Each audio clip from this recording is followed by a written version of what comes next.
Hello केवाईटियंस, एक बार फिर से मैं आपका स्वागत करता हूं आपके अपने चैनल केवाईटी क्लासेस में। तो आज के वीडियो में हम लोग लाए हैं law and force and laws of motion का सेकंड पार्ट, क्लास 9 का चैप्टर है। हमने फर्स्ट पार्ट में फर्स्ट लॉ ऑफ मोशन पढ़ा था, सेकंड पार्ट में सेकंड लॉ ऑफ मोशन पढ़ेंगे। अगर आपने फर्स्ट वीडियो नहीं देखा है तो उसको देख लीजिए, फिर इस पे आइए, कोई जल्दी नहीं है। ठीक है, तो चलिए शुरू करते हैं आज के इस अमेजिंग लेक्चर। ठीक है, अब दोनों हटे नहीं, दोनों मर रहे हैं, कार के सामने खड़े हुए हटे नहीं रहे। अब कार को चिंटू को कार ने ठोका और चिंटू को भाई को बाइक ने ठोका, लेकिन दोनों की स्पीड क्या थी? एकदम सेम थी। स्पीड बोले या वेलोसिटी, आपका तोड़वाने के बाद इसको क्या नहीं खड़ा है यहाँ पर, बाइक इसको चिंटू को आगे वाली बाइक ठोकती। और सो बच्चों, पहले सेकंड लॉ ऑफ मोशन पढ़ने से पहले हमें क्या पढ़ना पड़ता है? मोमेंटम। ठीक है, मोमेंटम क्या होता है? मोमेंटम मतलब आप किस तरह समझिए, इम्पैक्ट किसी चीज का किसी बॉडी पे पड़ना। जैसे आप एक एग्जांपल लो, मान लो यहाँ पे एक चिंटू है। ठीक है, थोड़ा डिटेल में समझेंगे। चिंटू है, अब यहाँ से एक कार आ रही है। कार ऐसे तो दिखती है, कुछ कार ऐसे दिखती है कार। ये कार आ रही है, मान लो ये कार है 50 किलोमीटर पर आवर की स्पीड से, और यहीं पर एक बाइक आ रही है। ठीक है, और बाइक की स्पीड भी क्या है? 50 किलोमीटर पर आवर है। अब क्या हुआ है? चिंटू भी खड़ा है और यहाँ पे चिंटू का भाई खड़ा है। ठीक है, अब दोनों हटे नहीं, दोनों बन रहे हैं गुंडे, कार के सामने खड़े हुए, हट ही नहीं रहे। अब कार को चिंटू को कार ने ठोका और चिंटू को भाई को बाइक ने ठोका, लेकिन दोनों की स्पीड क्या थी? एकदम सेम थी। स्पीड बोले या वेलोसिटी बोले, एकदम सेम थी। ठीक है, एक को कार ने ठोका और एक को बाइक ने ठोका। तो आप बताओ चोट किसको ज्यादा लगेगी? कमेंट में जरूर लिखना। टाइम देखना कितने टाइम में मैंने क्वेश्चन पूछा है, टाइम के साथ आप लोग आंसर लिखना, तो मुझे बहुत मजा आता है पढ़ने में कमेंट। तो आप सब बताओगे कि ज्यादा चोट किसको लगी होगी? चिंटू को ज्यादा चोट लगी होगी, बल्कि उसका भाई जो है मिंटू, उसको कम चोट लगी होगी। आपको जाहिर सी, क्योंकि कोई कार से उसकी टक्कर लगी है, जो मास होगा कार का वो ज्यादा है, इसलिए इसको ज्यादा चोट लगेगी। मास बाइक का कम है, इसको कम चोट लगेगी। किसी भी आप आदमी से जो अनपढ़ होगा, जिसको मोमेंटम कुछ नहीं पता होगा, वो यही बताएगा। अब एक और एग्जाम्पल देखते हैं। अब एक बाइक है, ठीक है, वो आ रही है 50 किलोमीटर पर आवर से, और एक दूसरी बाइक है, वो आ रही है 100 किलोमीटर पर आवर से, 100 किलोमीटर पर आवर से। अब अगेन यहाँ पर चिंटू खड़ा है, हाथ पैर तोड़वाने के बाद भी इसको चैन नहीं है, खड़ा है यहाँ पर। और बाइक इसको चिंटू को आगे वाली बाइक ठोकती है और दूसरी वाली बाइक चिंटू के भाई को आगे ठोकती है। तो किसको ज्यादा चोट लगेगी? चिंटू के भाई को ज्यादा चोट लगेगी, क्योंकि ये ज्यादा वेलोसिटी में है बाइक। ठीक है, समझ में आ रहा है इतना? इसकी वेलोसिटी ज्यादा है, इसलिए चिंटू के भाई को ज्यादा चोट लगेगी। इसमें क्या था? मास ज्यादा था, इसलिए चिंटू को चोट लगी। जिसमें वेलोसिटी ज्यादा थी तो चिंटू को चोट लगेगी। ठीक है, तो इससे आपको क्या समझ में आया? क्या चीज समझ में आई कि जब भी आपको क्या, कोई भी चीज का जो इम्पैक्ट होता है वो किस पे डिपेंड कर रहा है? एक तो मास पे, एक तो वेलोसिटी पे। मास और वेलोसिटी पे डिपेंड कर रहा है। तो ये जो इम्पैक्ट होता है, इसी इम्पैक्ट को क्या बोलते हैं? मोमेंटम बोलते हैं। जिसकी मास और वेलोसिटी ज्यादा, उसका मोमेंटम ज्यादा। जैसे कार का मास ज्यादा था और वेलोसिटी बराबर थी दोनों की, कार और बाइक की वेलोसिटी दोनों की बराबर थी, लेकिन इसका मास ज्यादा था, तो मतलब मास इनटू जो मोमेंटम, जो वेलोसिटी होगी वो किसकी ज्यादा होगी? इसकी ज्यादा होगी। और इसमें ऐसी मास तो दोनों का सेम था, इसकी वेलोसिटी ज्यादा थी, तो मतलब अगर मास इनटू वेलोसिटी आप किया जाए तो इन दोनों में से किसकी ज्यादा होगी? इसकी ज्यादा होगी। तो जिसका मास इनटू वेलोसिटी ज्यादा, उसका मोमेंटम ज्यादा। मोमेंटम क्या है? इम्पैक्ट, किसी चीज कितना ज्यादा इम्पैक्ट करे, कितना ज्यादा चोट लगा रही है, उसी को क्या बोलते हैं? मोमेंटम बोलते हैं। आपको ये चीज समझ में आई होगी। Momentum is defined as the product of an object and mass and velocity. Mass और वेलोसिटी के जो प्रोडक्ट को ही क्या बोलते हैं? मोमेंटम बोलते हैं। ये एग्जांपल देने का यही मेरा मकसद था कि आपको थोड़ा सा डिटेल में समझ में आए चीजें। डेली बेसिस पे आप लोग ये चीजें देखते हो, बट आप लोग समझते नहीं हो इस चीज को। ठीक है, तो अब सेकंड लॉ ऑफ मोशन क्या कहता है? The rate of change in momentum of a object is proportional to force applied unbalance force acting on it. जो चेंज इन मोमेंटम है, मान लो स्टार्टिंग में किसी बॉडी का मोमेंटम क्या था? P1 था, बाद में मोमेंटम P2 हो गया। तो ये जो चेंज इन मोमेंटम है P2 माइनस P1, वो किसके डायरेक्टली प्रोपोर्शनल है? फोर्स। कितना ज्यादा आप फोर्स लगा रहे हो, उसी फोर्स के प्रोपोर्शनल होता है। जितना ज्यादा फोर्स लगाओगे उतना ज्यादा मोमेंटम बढ़ेगा। मान लो एक m मास की बॉडी है, इसकी निब निकल गई, देखो कैसे निब निकल जाती है। लोग धोखा देते हैं, पेन धोखा दे रहा है मेरा। ठीक है, तो देखो बोर्ड भी धोखा दे रहा है। फोन चार्ज नहीं हो रहा है तो बोर्ड भी धोखा दे रहा है, चार्ज ही नहीं हो रहा है। बहुत दिक्कतें हैं जिंदगी में। तो अब चलो दिक्कतों को छोड़ते हैं, वहाँ हो जाएगा सब कुछ सेट, आई होप। तो अब देखो यहाँ पे एक का मोमेंटम ज्यादा, एक का मोमेंटम। अब यहाँ पे, हाँ मैं कहाँ था, मैं भूल गया चीज़ों को। कमेंट में मुझे याद दिला दिया करो कहाँ पे सर भटक रहे हैं यहाँ। तो भटक नहीं रहा हूँ मैं। तो क्या है, अगर हाँ पहले स्टार्टिंग में मोमेंटम किसी बॉडी का P2 था और बाद में क्या था, मतलब स्टार्टिंग में P1 था, फिर बाद में P2 था। तो अगर आप चेंज इन मोमेंटम देखो तो P2 माइनस P1 वो किसके बराबर होगा, वो किसके प्रोपोर्शनल होगा, फोर्स से। जितना ज्यादा आप फोर्स लगाओगे उतना ज्यादा चेंज इन मोमेंटम आएगा। फॉर एग्जाम्पल देखो, एक बॉडी है जो 10 किलोमीटर पर हावर की स्पीड से चल रही है, और उसको हमने कुछ उसका मास m है मान लो, और फिर उसको उस पर कुछ फोर्स लगाया तो उसकी स्पीड क्या होगी, बढ़ गई। जब कोई आदमी चल रहा है पैदल तो आप देखोगे उसको धक्का मारो, जब धक्का मारोगे तो उसकी क्या होगी, स्पीड बढ़ जाएगी। आपने फोर्स लगाया तो बढ़ गई। अब जब उसकी स्पीड बढ़ी, पहले कि वो धीरे धीरे चल के कहीं गिरता तो उसको कम चोट आती, लेकिन आपने धक्का मार दिया, अब जाके गिरेगा तो उसको ज्यादा चोट आएगी। मतलब उसका मोमेंटम क्या हुआ, बढ़ गया। लेकिन वो मोमेंटम किस पे डिपेंड कर रहा है, जितना ज्यादा आप फोर्स लगाओगे उतनी ज्यादा उसकी स्पीड बढ़ेगी। तो सेकंड लॉ ऑफ मोशन में यही बोला है, the rate of change in momentum, rate of change in momentum is directly proportional to the force applied on it. या इसको मैथमेटिकली देखो यहाँ पे लिखा हुआ है, हाँ, rate of change in momentum. Rate मतलब रेट अगर कहीं पे भी वर्ड आता है तो टाइम से डिवाइड करना होता है। जितना टाइम टेकन लिया है, वो जो स्पीड चेंज होने में, जो मोमेंटम चेंज होने में जितना टाइम लगा है वो टाइम यहाँ नहीं चलेगा। और चेंज इन मोमेंटम, डेल्टा मतलब होता है किसी भी चीज का चेंज, फाइनल माइनस इनिशियल या इनिशियल माइनस फाइनल। जो बड़ा है उससे छोटे वाले को माइनस करने को क्या बोलते हैं, डेल्टा। डेल्टा मतलब होता ही है चेंज, डेल्टा मतलब होता है चेंज, ठीक है। एफ मतलब फोर्स कितना अप्लाई किया है, डेल्टा टी मतलब time during which force applied, कितनी देर के लिए फोर्स, 1 सेकंड के लिए, 2 सेकंड के लिए कितना फोर्स अप्लाई हुआ, उसको क्या बोलेंगे, डेल्टा टी। डेल्टा मतलब होता है चेंज, ये चीज आपको याद रखना है। तो mathematical representation of second law of motion क्या होगी, delta p upon delta t, f is equal to delta p upon delta t. अब इससे हमें बहुत तगड़ा फोर्स का फॉर्मूला मिलने वाला है, ठीक है। फोर्स आपका यहीं से आपकी जिंदगी में फोर्स की एंट्री होगी धीरे धीरे से। चलिए धीरे धीरे से देखते हैं क्या है फोर्स की एंट्री। यहाँ मैं स्लाइड डाउनलोड कर रहा था तो मुझे ये स्लाइड के अंदर ही मिली थी, force second law of motion. तो इसको आप लोग देख सकते हैं, स्क्रीनशॉट लेके रख सकते हैं कि मास का मतलब क्या होता है, एक्सेलरेशन का मतलब क्या होता है, फोर्स का मतलब क्या होता है। ये चीज़ें मुझे हालांकि पता होगी, अगर नहीं पता है तो आप स्क्रीनशॉट ले लें इसकी, या वीडियो को पॉज आराम से नोट्स बनाइए, ठीक है। तो हम आगे बढ़ते हैं, अब देखते हैं कि क्या होता है। हाँ, मुझे यहाँ पर आप लोगों को चीज़ें कुछ समझानी थी, यहीं पे समझा देता हूँ कि जो अब change in momentum, change in momentum मतलब मान लो कि किसी बॉडी की स्टार्टिंग में स्पीड क्या थी, इनिशियली स्पीड थी u और बाद में क्या हो गई, v हो गई। तो इसका मोमेंटम कितना रहा होगा, mu, और बाद में कितना हो जाएगा, mv हो जाएगा, p1 और ये p2, यही तो होगा। तो चेंज इन मोमेंटम को हम ऐसे तो लिख सकते हैं, mv माइनस mu और अपॉन टी लिख सकते हैं ना, आराम से लिख सकते हैं। अब मास तो दोनों बॉडी, एक ही बॉडी की बात करें तो मास कॉमन ले लेंगे, v minus u upon T, ऐसे लिख देंगे ना। अब आपने ये पढ़ रखा है, ये rate of change in velocity को ही तो एक्सेलरेशन बोलते हैं, या आपने ये वाला इक्वेशन पढ़ा नहीं है, ये मोशन की equation v is equal to u plus a t पढ़ नहीं रखा है ये चीज। v को u को इधर ले आओ तो v minus u is equal to a t, t को इधर भेज दो तो a is equal to v minus u upon t नहीं हो जाएगा। तो v minus u upon t को हम क्या लिख सकते हैं, a लिख सकते हैं। तो f इज इक्वल टू, इस पूरे की जगह हम लिखेंगे a, तो f is equal to m a. ये फॉर्मूला आपको मिल गया ना, कितना प्यारा सा फॉर्मूला मिल गया। क्यों जूम हो रहा है, मैंने तो कहा नहीं तुमको जूम होने के लिए, तुम क्यों हुए जूम, बताओ जवाब दो। तो इसको आप क्या करोगे, यहाँ पे आपको इतना अच्छा फॉर्मूला मिल गया, एम ए फोर्स का फॉर्मूला। ये तो वही है सर जो हम लोग देखा करते थे बचपन में, हाँ यहाँ पे वो साफ साफ लिखा है, ठीक है। तो अब हम लोग देखेंगे एसआई यूनिट क्या होती है। एसआई यूनिट मास की होती है किलोग्राम, आपको सबको पता है। एक्सेलरेशन की होती है, और फोर्स की आप ऐसे भी लिख सकते हो, किलोग्राम मीटर पर सेकंड स्क्वायर, ऐसे भी लिख सकते हो, ये भी एक यूनिट है। लेकिन इस चीज को थोड़ा सा सॉर्ट आउट करने के लिए न्यूटन ने क्या अपने नाम पे फोर्स की यूनिट को न्यूटन बना दिया, ठीक है।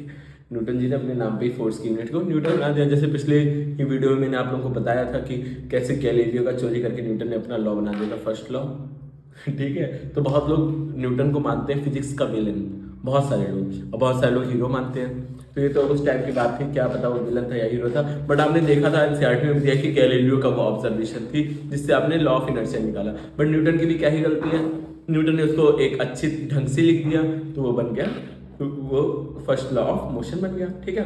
तो ये हो गया। अब ये जो सबसे ज्यादा पूछे जाने वाली डिफिनेशन है वो ये है, या ऐसे पूछता है, डिफाइन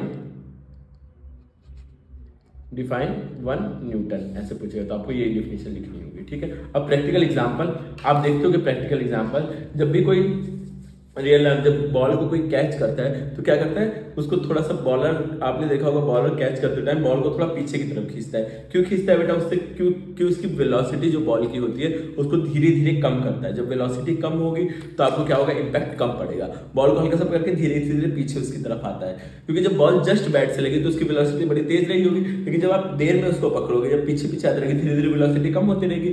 जब वेलोसिटी कम होगी तो हाथ में चोट कम पड़ेगी, तो कम इम्पैक्ट पड़ेगा, मोमेंटम कम हो जाएगा। जब मोमेंटम कम हो जाएगा तो आपको चोट कम लगेगी। बिल्कुल समझ में आया ये चीजें। और इसके जो ढेर सारे प्रैक्टिकल एग्जांपल्स हैं वो आप देख सकते हो, मैंने शॉर्ट्स वीडियो में डाल रखा है, तो आप लोग देखना जरूर, चैनल चेकआउट करना, आपको जरूर दिखेगा वो वीडियो।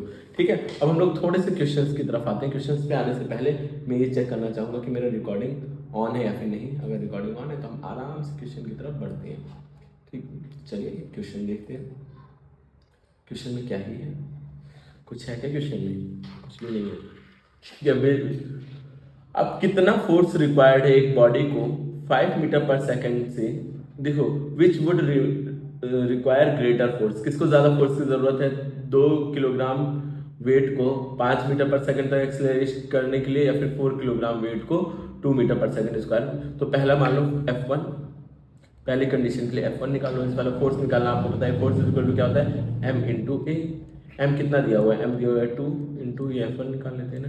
ये एक्सेलरेशन दिया हुआ है 5, तो कितना आ जाएगा 10 न्यूटन। इस वाले को तो 10 न्यूटन की जरूरत है। 10 न्यूटन फोर्स लगाओगे 2 किलोग्राम मास पे, तो कितना हो जाएगा 5 मीटर पर सेकंड से एक्सेलरेट हो जाएगा। ठीक है, अब F2, M कितना है? M कितना दिया हुआ है? 4 दिया हुआ है। ए कितना दिया हुआ है? 2, तो ये हो जाएगा 8 न्यूटन। तो किसको ज्यादा फोर्स की जरूरत है?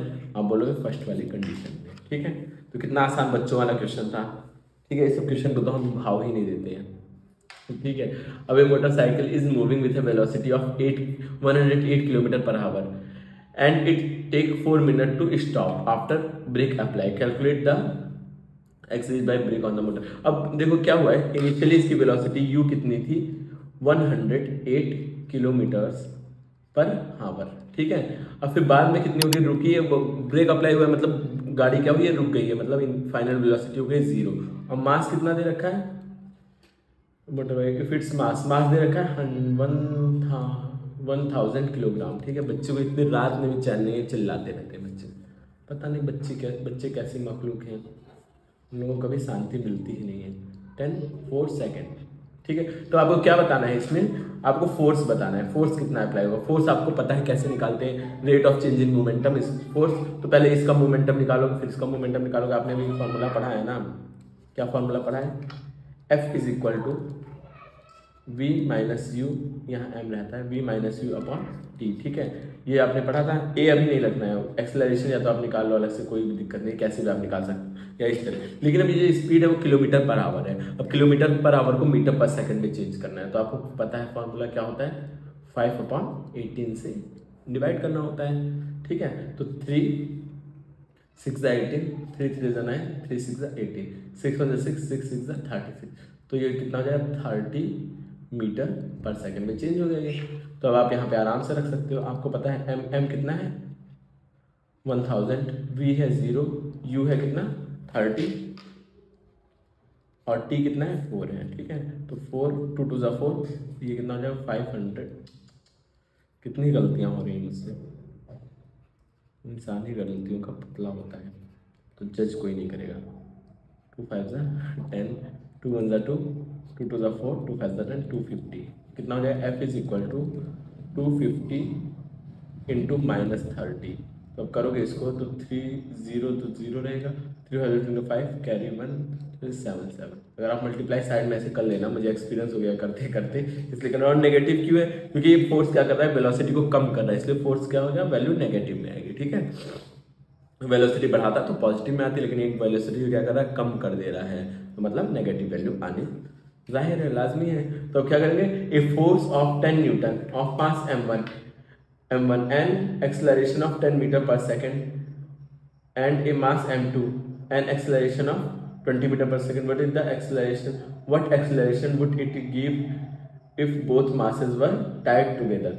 देखो क्या है, एक फोर्स है, कोई भी 5 न्यूटन का फोर्स है, m1 मास को 10 मीटर पर सेकंड की वेलोसिटी दे दे रहा है, और m2 मास को कितना दे दे रहा है, 20 मीटर पर सेकंड की वेलोसिटी दे दे रहा है। ठीक है, तो आप पहले क्या करो, मास दोनों का निकाल लो। ठीक, आपको क्या दे रखा है, फोर्स दे रखा है। पहली कंडीशन 1 में कंडीशन 1 में ये दो कंडीशन है ना, एक कंडीशन क्या है 10 मीटर पर सेकंड दे रहा है और एक कंडीशन क्या है 2 मीटर पर सेकंड को दे रहा है। तो फॉर m1, अच्छा हाँ m1 दे रखा है, फॉर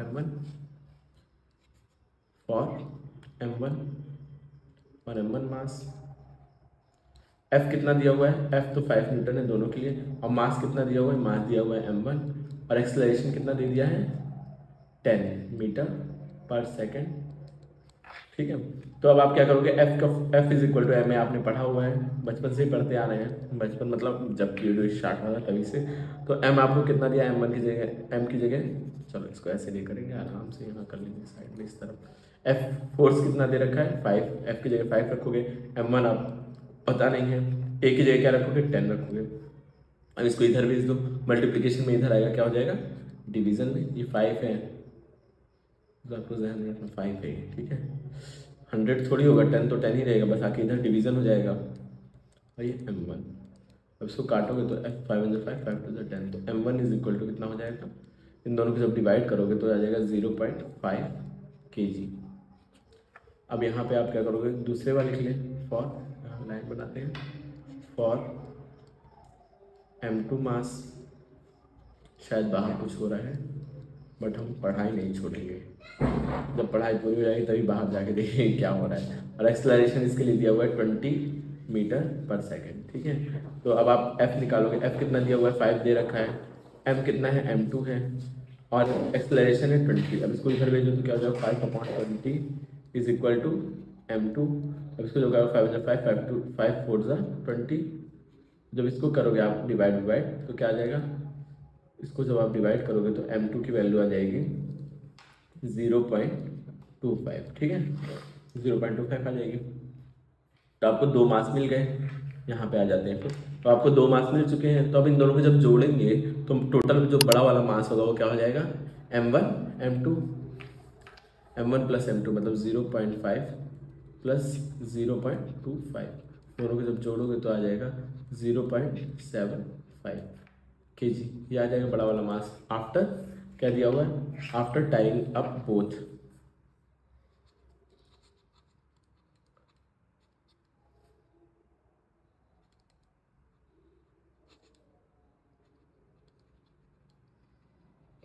दोनों को जोड़ दिया। अब फोर्स कितना, आपको 5 न्यूटन का ही लगाना है फोर्स, ये हो गया m, ये हो गया f। आपको बताना है कि एक्सेलरेशन कितना होगा। अब तो आपने पढ़ा है f is equal to m a, f कितना दिया हुआ है 5 दिया हुआ है, m कितना है 0.75 है और a आपको फाइंड करना है। अब इसको इधर भेज दो तो डिवीजन में जाएगा 5/0.75 इज इक्वल टू a। यहाँ पॉइंट हटा के यहाँ पे 2 0 बढ़ा दो, 5 × 5 5 × 25 5 × 5 5 × 0 a है, ठीक है। 5 3 × 15 5 20 और इसको काटोगे तो 3 6 18.66 ऐसे कुछ आएगा। तो एक्सेलरेशन जाएगा 6.66 मीटर पर सेकेंड स्क्वायर। ये हो गया आपका फाइनल आंसर। फाइनल आंसर को कर देता हूँ हाईलाइट और लिख भी देता हूँ कौन सा फर्स्ट स्टेप है, क्योंकि आप PDF जब बाद में डाउनलोड करो आप मेरे टेलीग्राम चैनल से कर सकते हो डाउनलोड। और ये थर्ड स्टेप था, ताकि आपको याद था। फाइनल आंसर ये था। तो आई होप ये वाला क्वेश्चन भी आपके जहन में बैठ चुका होगा। तो हमारा ये आज का आखिरी क्वेश्चन, पहले चेक करते हैं हमारा कि ये रिकॉर्डिंग चल रही है या फिर नहीं रिकॉर्डिंग चल रही है। तो आज का हमारा जो अंतिम प्रश्न है वो कुछ इस प्रकार है, how much force does the table exert on a ball of being it to rest. अभी आपको बताना है a velocity time graph of a ball mass moving along the straight line on a table. अच्छा, एक table पे क्या हो रही है, बॉल मूव कर रही है, ठीक है। तो और बॉल मूव करते करते कुछ टाइम बाद रुक जाएगी। क्यों रुकेगी? क्योंकि टेबल कुछ फ्रिक्शनल फोर्स लगा रहा होगा। अब बताना है कितना फ्रिक्शनल फोर्स बॉल पे जो है टेबल लगा रहा है, ठीक है। पहले स्टार्ट किसने किया है, मतलब ये कितने पे थी, जो इनिशियल वेलोसिटी है वो कितना दे रखा है, इसमें साफ साफ पता चल रहा है 20 मीटर सेंटीमीटर में दे रखा है। देखो यहाँ पे खेल जाता है एग्जामिनर, सेंटीमीटर पर सेकेंड। अब सेंटीमीटर को आपको मीटर में चेंज करना होगा, तो इसको चेंज करने के लिए आप क्या कर दोगे, यहाँ पे 20 क्योंकि सेकंड तो यूनिट सब सेम है, बस सेंटीमीटर को मीटर में चेंज करना है। तो आप क्या करोगे 100 से डिवाइड, तो हो जाएगा 0.2 मीटर पर सेकेंड, ठीक है। अब अगला ठीक, कोई बात। अब फिर अगला ये इनिशियल वेलोसिटी हो गया, और टाइम टोटल कितना लग रहा है रेस्ट पे लाने पे, ये देखिए 10, यहाँ पर 10 पे आकर के 10 सेकेंड, 10 पे आके ये रेस्ट में हो जा रही है, टाइम हो जाएगा 10 सेकेंड। और जो रेस्ट पे होने का मतलब वेलोसिटी, जो फाइनल वेलोसिटी है वो 0 हो जा रही है। अब मास दे रखा है इसका, कितना मास दिया हुआ है 20 ग्राम, जिसको किलोग्राम में चेंज करने के लिए आपको अगेन 100 से डिवाइड करना पड़ेगा, जो कि क्या आएगा, इससे कट जाएगा, तो 0.2 kg। ठीक है, तो आपका जो है सब कुछ यहाँ पर दिया हुआ है, यहाँ पर लिख लेते हैं अलग से सारी चीज़ें येलो कलर से। u दिया हुआ है कितना 0 पॉइंट, अभी आपने चेंज किया 0.2 मीटर पर सेकेंड। टाइम दे रखा है कितना 10 सेकेंड। उसके बाद फाइनल वेलोसिटी 0 है, और मास कितना है, मास आपका हो गया 0.2 kg। तो आपको क्या फाइंड करना है, फोर्स फाइंड करना है। F इज इक्वल टू क्या होता है m v माइनस यू, क्योंकि जब इस तरह क्वेश्चन है तो v माइनस यू ही लगाना आपके लिए बेहतर रहेगा। ठीक है, तो F is equal to m कितना है 0.2 है, v है 0, u कितना है, u है 0.2 अपॉन t कितना है 10 सेकेंड। ठीक है, तो F इज इक्वल टू हो जाएगा 0.2 इंटू 0.2 अपॉन 10, तो हो जाएगा 0.04 अपॉन 10 है। इसको और फर्दर सॉल्व करोगे तो जाएगा 0.004 न्यूटन, ये हो जाएगा फोर्स से, ही आपका आंसर आ जाएगा फाइनल। ठीक है, ये कैलकुलेशन तो आपको आती ही होगी, कैलकुलेशन बढ़िया से कर लेना एक बार अच्छे से। ठीक है, तो ये भी आंसर आपका हो गया। तो अभी हम लोग देखेंगे क्या क्या हम लोगों ने आज पढ़ा, बहुत सारी चीज़ें पढ़ ली, क्या क्या पढ़ा एक बार रिकैप कर लेते हैं चीज़ों को रिकैप करने के लिए सबसे पहले हमने पढ़ा मोमेंटम। मोमेंटम क्या होता है, एक इम्पैक्ट होता है, किसी बॉडी पे कितना इम्पैक्ट लग रहा है, मतलब कोई बॉडी है उसका इम्पैक्ट कितना लग रहा है। जैसे आप एक मोमेंटम के आपको एग्जांपल देता हूँ, गोली, गन की जो गोली होती है वो वेट में कितना कम होती है, बहुत छोटा सा मास होता है। अगर आप हाथ से किसी को भी मारोगे तो क्या हो जाएगा, उसके चोट वोट नहीं लगेगी। लेकिन अगर वही आप गन से निकाल करके मारते हो उस गोली को, तो उसकी गन इतनी वेलोसिटी उसकी बढ़ा देता है, वो जो बुलेट की इतनी वेलोसिटी बढ़ा देता है कि उसका इम्पैक्ट किसी बॉडी पे जाकर के छेद कर देता है, आर पार हो जाता है। ठीक है, इससे मुझे एक कहानी याद आई है, बट वो कहानी मैंने शॉर्ट्स में अपलोड कर दी है, गन और बुलेट वाली, तो आप लोग मेरे शॉर्ट्स को जरूर चेक करिएगा, बहुत मजेदार शॉर्ट है, देखिएगा जरूर। तो मैंने ये बताया कि मास अगर कम भी आप वेलोसिटी बढ़ा दो तो वो इम्पैक्ट इतना ज्यादा लगा देगा जितना कि कोई चीज आम चीज नहीं लगा सकती है। इम्पैक्ट एक ट्रक से ज्यादा इम्पैक्ट गोली लगा सकते हैं, उसका मास, उसका वेलोसिटी आप बहुत ज्यादा बढ़ा दो। ठीक है, तो और सेकंड लॉ ऑफ मोशन यही बताता है कि जितना चेंज, जो rate of change in momentum वो किस पे डिपेंड करेगा, फोर्स, जितना ज्यादा फोर्स बढ़ा उतना ज्यादा किसी बॉडी का मोमेंटम बढ़ेगा। ठीक है, तो ये मैंने कुछ समझाया आप लोगों को, इससे आपको फॉर्मूला निकल गया F is equal to ma, फिर इसका SI यूनिट न्यूटन होती है, फिर प्रिंसिपल हम लोगों ने समझा, प्रैक्टिकल एग्जांपल समझा क्या क्या होता है, और उसके बाद 2-3 साल क्वेश्चन किए। तो आई होप आपको ये वीडियो पसंद आया होगा। सो बच्चों, ये था हमारा आज का टॉपिक। अब नेक्स्ट टॉपिक हमारा रहेगा थर्ड लॉ पे, और उसके बाद हम लोग लास्ट में, आपको पता ही है जैसे कि हम लोग खूब ज्यादा एग्जांपल सॉल्व करेंगे। अब तो ये टॉपिक के थोड़े एग्जांपल्स थे जो केमिस्ट्री, वो जो आपके साइंस की बुक के अंदर दे रखे हैं। ठीक है, अब जब एक पार्ट ही में बनाऊंगा अलग से, इसमें हम लोग MCQ सॉल्व करेंगे और सारे क्वेश्चन सॉल्व करेंगे। तो आज के लिए इतना ही रखते हैं। Thank you for watching. अगर आपको वीडियो पसंद आए तो वीडियो को लाइक करिए, चैनल को सब्सक्राइब करिए।